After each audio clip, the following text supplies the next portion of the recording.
দীর্ঘ 17 বছরের অপেক্ষার অবসান অবশেষে বাংলার মাটিতে পা রেখেছেন তারেক রহমান, যার জন্য অধীর আগ্রহে অপেক্ষা করছে বাংলার শত শত হাজার হাজার জনসাধারণ। এবং লন্ডন থেকে ঢাকায় পৌঁছে কিন্তু আমরা দেখতে পাচ্ছি একটি গাড়ি বহর নিয়ে এই মুহূর্তে 300 ফিটের দিকে যাচ্ছে, যেখানে একটি সমাবেশের আয়োজন করা হয়েছে। আমরা দেখেছি গত 3-4 দিন যাবৎ দেখেছি হাজার হাজার মানুষ কিন্তু জড়ো হচ্ছেন এই সমাবেশে যোগ দেওয়ার জন্য। 17 বছর পর দলীয় নেতাকে একবার সচক্ষে দেখার জন্য। দর্শক, এই মুহূর্তে বিমানবন্দর থেকে সরাসরি আপনাদেরকে দেখানোর চেষ্টা করছি। সামনে একটি লাল গাড়ি দেখা যাচ্ছে, একটি বাস দেখা যাচ্ছে বুলেট প্রুফ। সেই বুলেট প্রুফ বাসেই কিন্তু রয়েছেন তারেক রহমান এবং তার সপরিবার। আমরা সরাসরি আপনাদেরকে দেখানোর চেষ্টা করছি। এবং এখানে কিন্তু আইন শৃঙ্খলা বাহিনী কিন্তু কঠোর নিরাপত্তা ব্যবস্থা দেখা যাচ্ছে, যে তারা কিন্তু কঠোর নিরাপত্তায় তারেক রহমানকে কিন্তু নিয়ে আসছে। এবং এখানে কিন্তু যারা বিএনপির সমর্থকদের কিন্তু বাঁধ ভাঙা উল্লাস দেখা যাচ্ছে। আসলে এখানে কিন্তু জনসাধারণের প্রবেশ নিষেধ ছিল, এরপরেও আসলে প্রিয় নেতাকে একবার সচক্ষে দেখার জন্য কিন্তু এখানে হাজার হাজার নেতাকর্মী কিন্তু ইতিমধ্যে উপস্থিত হয়েছেন। আমরা দেখতে পাচ্ছি যে কড়া নিরাপত্তা বেষ্টনীর মধ্য দিয়ে বের হচ্ছেন বিমানবন্দর থেকে বিএনপির চেয়ারপারসন, বিএনপির ভারপ্রাপ্ত চেয়ারম্যান তারেক রহমান। এবং আমরা দেখতে পাচ্ছি যে সেনাবাহিনীর একটি বিশাল একটি, বলা যায় যে তাকে একদম বুলেট প্রুফ করে একদম চারিপাশে সেনাবাহিনীর সদস্যদের আমরা দেখতে পাচ্ছি।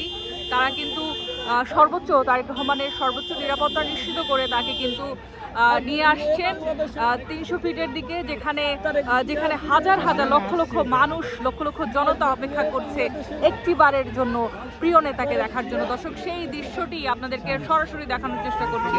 সামনের এই লাল গাড়িটিতেই কিন্তু রয়েছে জনাব তারেক রহমান, যার অপেক্ষায় 17 বছর ছিলেন এইসব নেতাকর্মীরা। আসলে তাদের যে বাঁধ ভাঙা উল্লাস, দর্শক আমরা কিন্তু সরাসরি আপনাদেরকে দেখানোর চেষ্টা করছি। তারেক রহমান কিন্তু এই মুহূর্তে নিজের হাত নাড়িয়ে কিন্তু নেতাকর্মীদের, উল্লাসিত যে নেতাকর্মীদের, তাদেরকে কিন্তু সংবর্ধনা জানাচ্ছেন। এবং দেখতেই পাচ্ছেন তারেক রহমানের হাত কিন্তু দেখা যাচ্ছে গাড়ি থেকে। এবং নেতাকর্মীরা কিন্তু যে নিরাপত্তা বেষ্টনী সেদিকে কিন্তু ওভারটেক করে কিন্তু বারবার তারেক রহমানের সামনে কিন্তু যাওয়ার চেষ্টা করছে। দর্শক, আপনাদেরকে সরাসরি দেখানোর চেষ্টা করছি। কঠোর নিরাপত্তা বেষ্টনী বাংলাদেশের একটি ঐতিহাসিক, একটি রাজস্বিক এক প্রত্যাবর্তন কিন্তু আজকে বাংলার জনগণ দেখছে। এবং সেই ঐতিহাসিক যে প্রত্যাবর্তন সেটি কিন্তু আপনাদেরকে দেখানোর চেষ্টা করছি। শত শত আইন শৃঙ্খলা বাহিনীর যে কর্মকর্তা, তাদেরকে আমরা দেখতে পাচ্ছি, শত শত আইন শৃঙ্খলা রক্ষাকারী বাহিনীর কর্মকর্তাদের, তারা কিন্তু সর্বোচ্চ নিরাপত্তা নিশ্চিত করে তারেক রহমানকে নিয়ে যাচ্ছেন। এবং এখানে কিন্তু শত শত নেতাকর্মীরা, আসলে আইন শৃঙ্খলা বাহিনী কিন্তু বারবার বলার পরেও তারা কিন্তু একটিবারের জন্য তাদের প্রিয় নেতাকে দেখার জন্য, একটিবারের জন্য হলেও তাদের প্রিয় নেতাকে সামনে থেকে দেখার জন্য সকলের চোখ এড়িয়ে কিন্তু আমরা দেখতে পাচ্ছি এখানে নেতাকর্মীদের একটি বাঁধ ভাঙা উল্লাস। আইন শৃঙ্খলা রক্ষাকারী বাহিনীর কর্মকর্তারা কিন্তু বলেছেন যাতে কেউ ওইখানে না থাকেন। তবে আপনারা দেখতেই পাচ্ছেন যে তার গাড়িটিকে ঘিরে কিন্তু রেখেছে এই মুহূর্তে জনতা। এবং দেখা যাচ্ছে যে আইন শৃঙ্খলা রক্ষাকারী বাহিনীর যে কর্মকর্তারা আছেন, তারা কিন্তু সর্বোচ্চ চেষ্টা করছে যাতে সর্বোচ্চ নিরাপত্তা নিশ্চিত করা যায়। আসলে দেখা যাচ্ছে যে দলীয় নেতাকর্মীরা কিন্তু গাড়ির সামনে অবস্থান নিয়েছে।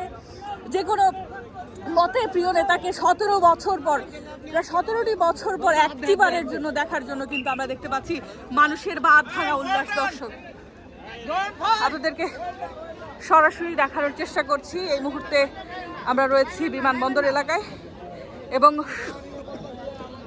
কঠোর এক নিরাপত্তা দেখা যাচ্ছে। এবং একটি রাজকীয়, একটি ঐতিহাসিক প্রত্যাবর্তন কিন্তু আমরা এই মুহূর্তে দেখতে পাচ্ছি শাহজালাল আন্তর্জাতিক বিমানবন্দরে। দর্শক, আপনাদেরকে সরাসরি সর্বশেষ অবস্থাটি কিন্তু আপনাদেরকে দেখানোর চেষ্টা করছি।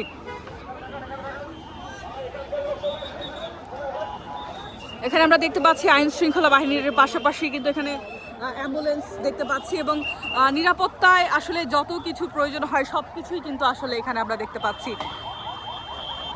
কঠোর এক নিরাপত্তা বেষ্টনীর মধ্য দিয়ে বিমানবন্দর এলাকা থেকে বের হচ্ছেন তারেক রহমান, বিএনপি চেয়ারপারসন, বিএনপি আর ভারপ্রাপ্ত চেয়ারম্যান তারেক রহমান। তিনি কিন্তু এই মুহূর্তে বের হচ্ছেন এবং এখানে লাখো লাখো যারা সমর্থক আছেন তারা কিন্তু আসলে আইন শৃঙ্খলা বাহিনীর যে বাধা, সেই বাধা অতিক্রম করে তারা কিন্তু একটিবার প্রিয় নেতাকে দেখার জন্য বারবার ছুটে যাচ্ছে। দর্শক।